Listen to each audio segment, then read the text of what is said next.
Access Fort Wayne offers reflections of our community. Production facilities provided by Access Fort Wayne are a service of the Allen County Public Library. The views and opinions expressed do not necessarily represent those of Access Fort Wayne, the Allen County Public Library, or any other supporting organizations. For more information about creating your own television program with Access Fort Wayne, call 421-1250.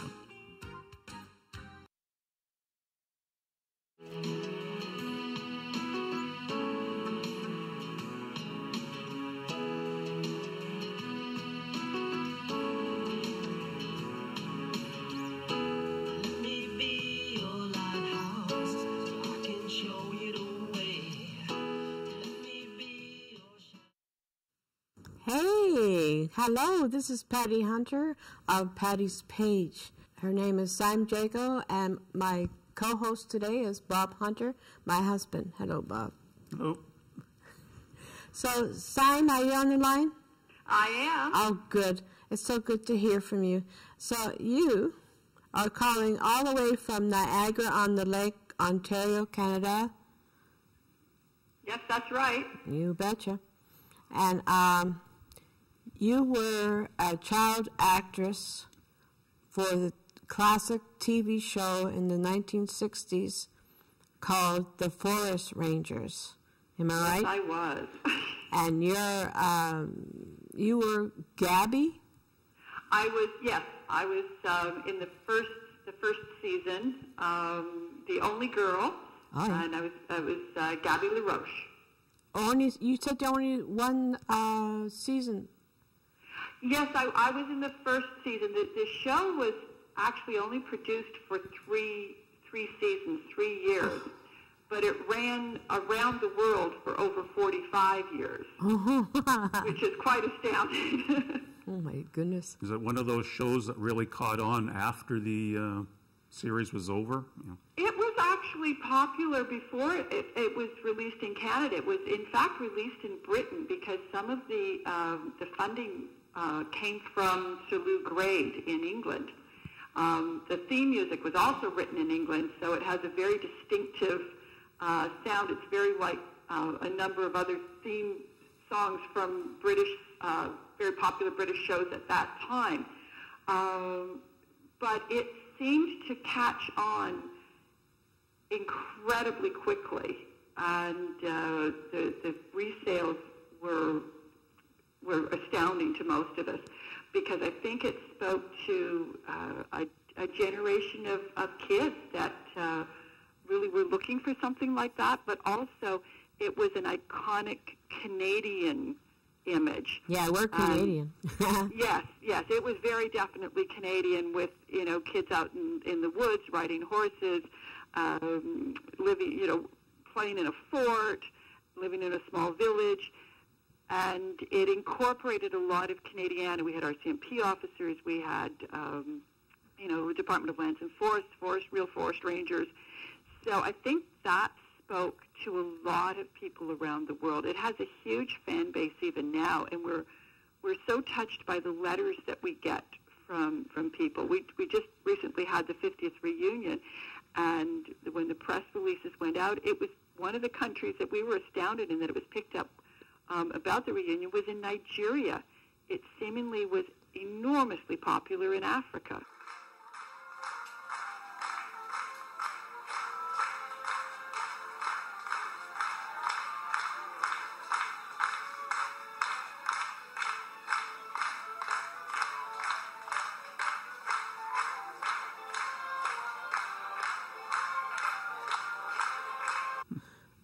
How did you manage to get the part of Gabby? Were you taught to be a child actress many moons ago, or did you?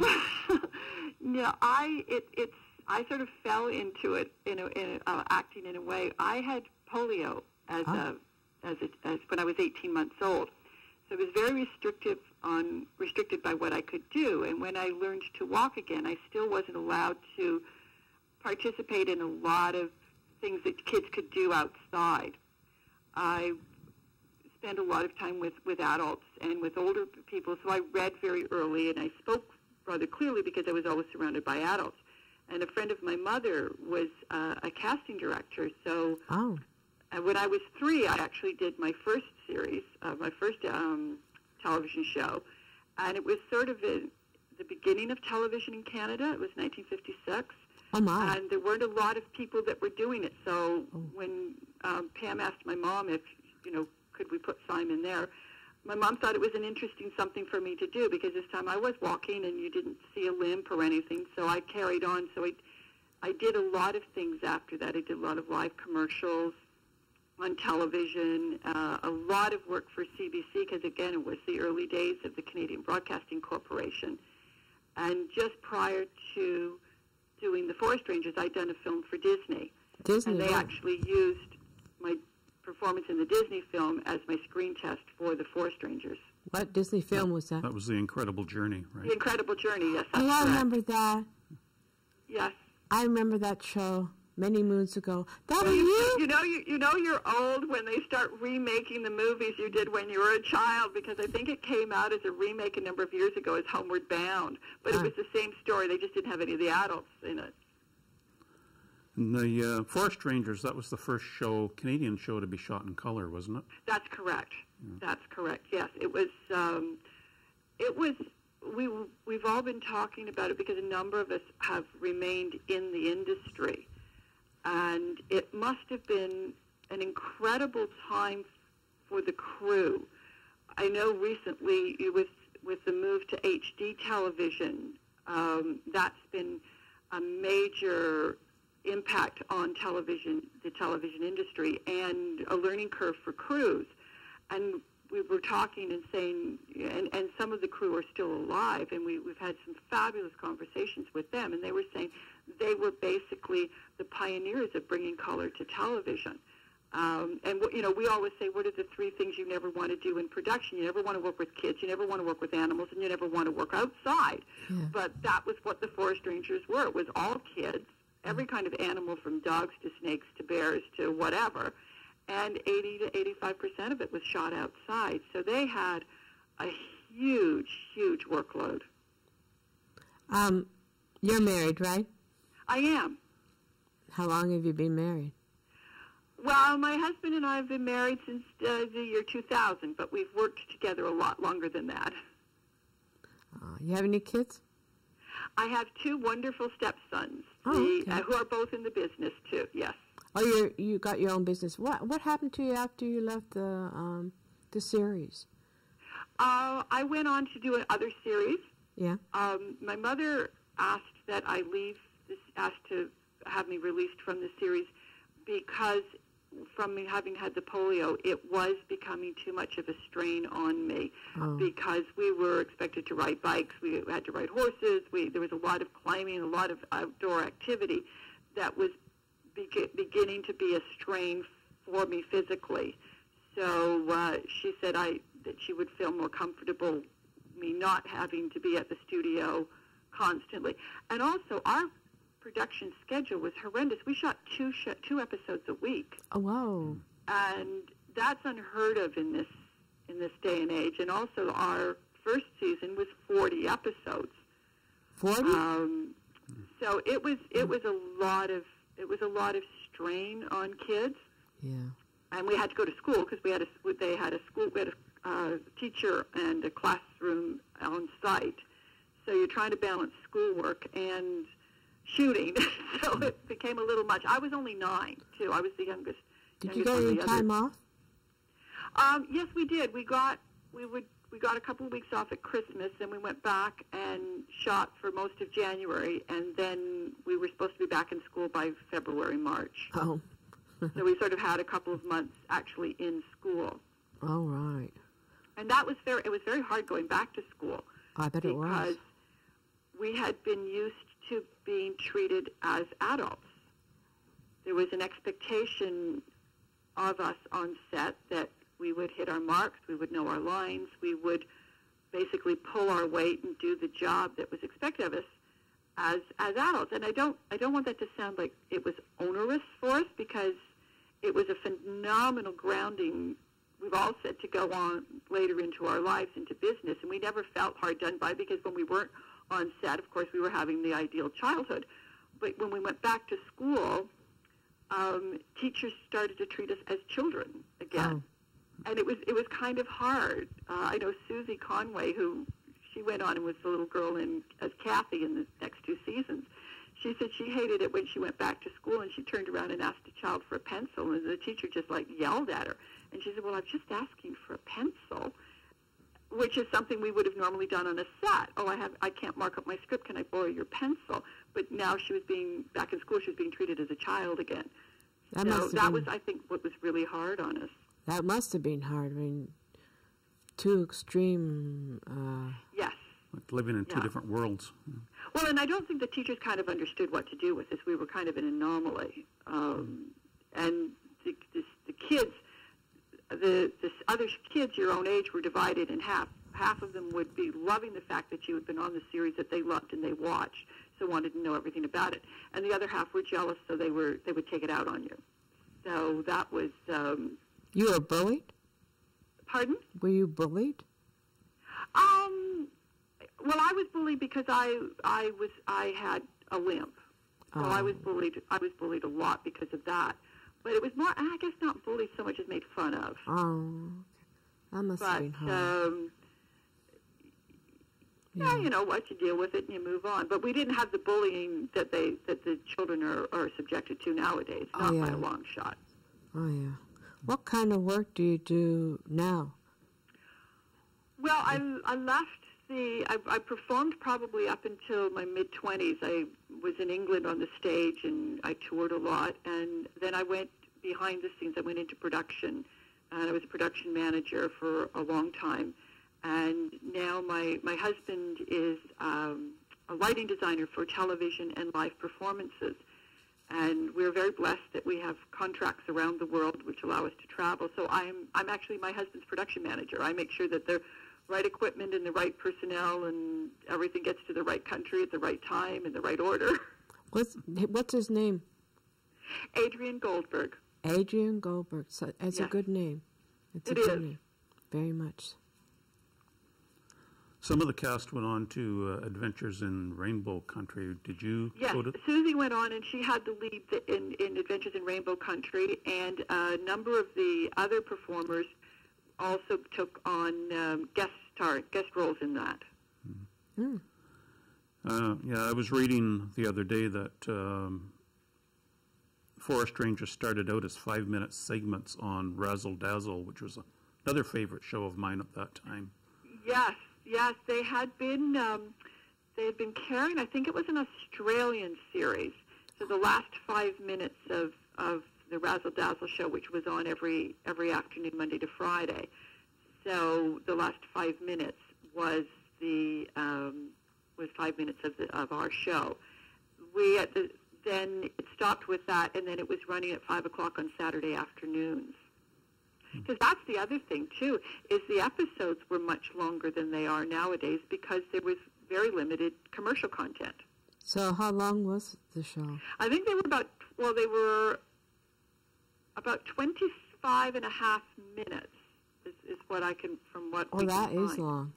It is long. They have out of a 30-minute slot. That's a lot of content time. A lot of memorizing, eh?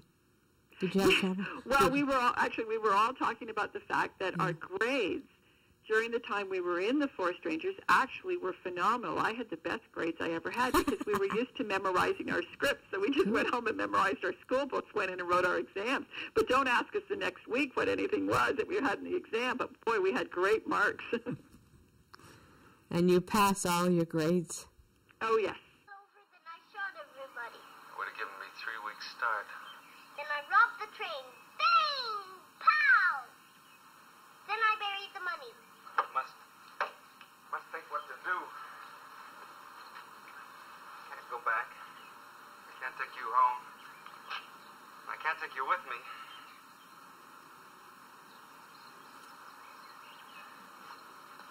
Maybe there's only one thing I can do.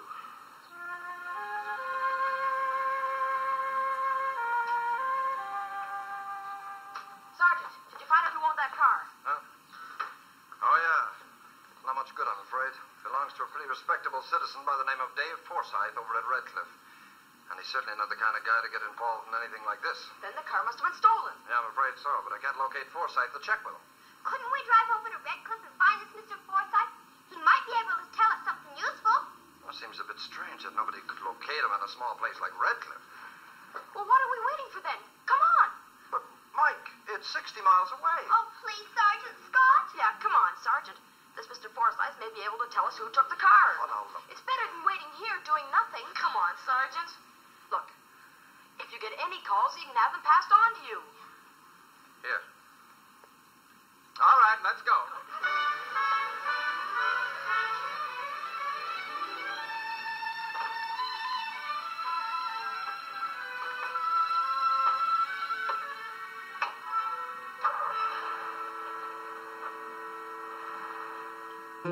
Are you with, what kind of a business is it? He's a lighting designer. That's what I meant, yeah. Yeah, well, he would go into one of our. We have two different avenues. One is we build lighting systems for television studios right across Canada. So with the onset of HDTV and the move now to LED lighting, he does an awful lot of work with CTV, who's one of our national broadcasters, moving all of their studios over to HD and LED systems. But that's a lot of work. Our other client is the Billy Graham organization, and we travel around the world doing missions and festivals. How is Billy Graham? He is doing well. He is retired, so it's his son and his grandson that are speaking and preaching now. And it's a marvelous organization, and the production team is about the best we've ever had the privilege of working with. Yeah, we worked we lived in Charlotte for a few years, North Carolina. Oh, yes. Yeah. And he was a friend of the guy I was working for at the time. So. Oh, there just aren't enough words to describe how wonderful Mr. How old is he now? In his 80s or 90s? I think he's 94. Wow. I believe. I'm pretty sure he's 94. So, in your future, will you ever go back to acting? I think the closest I get to acting is I'm a reader in church. Cool. I think the industry has changed. I was very blessed to be in it at a most wonderful time. We were doing the first ofs. It was there was a camaraderie there then that I don't believe there is now. There was and as a young person, as I say, I was acting up into my 20s. Right. The unbelievable teachers that I had were the older actors in all the casts. I mean, I did an enormous amount of work for CBC. We did a lot of movies of the week and then shorter series, and we have a marvelous theater festival up here in Stratford, Ontario. It's one of the top Shakespearean festivals in the world, and a lot of the actors that were performing there were guest stars in The Forest Rangers and then guest stars in other series that I did. So those were my teachers, and I couldn't have asked for a better, kinder, more generous mentors than you could have with those people. They were always ready to, give advice, give suggestions, be helpful, and I'm sure that still exists nowadays, but I think it's the rarity as opposed to the norm that it was in Canada at that time. Yeah. Yeah, I think my wife told you the other day that I was at least partially influenced to go into forestry myself. She did. That's amazing. Rangers. And I was in Chapleau and Bancroft for a year before finally going over to Ontario Hydro. But oh, wow. That and the fact that I grew up in Northern Ontario were both influences in going into forestry. So. Oh, that's fabulous. We have about a minute. The number of people that we met at the reunion and the people who have written to us that, like yourself, had gone into forestry because of the influence of the series, or if nothing else, have had they felt a much deeper respect for the environment and nature. It's been amazing.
Right here.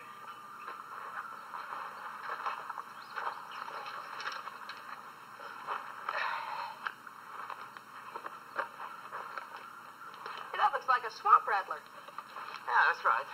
You kill it, Joe? No, this came from my father. Better dead anyhow. Why? Well, they're poisonous.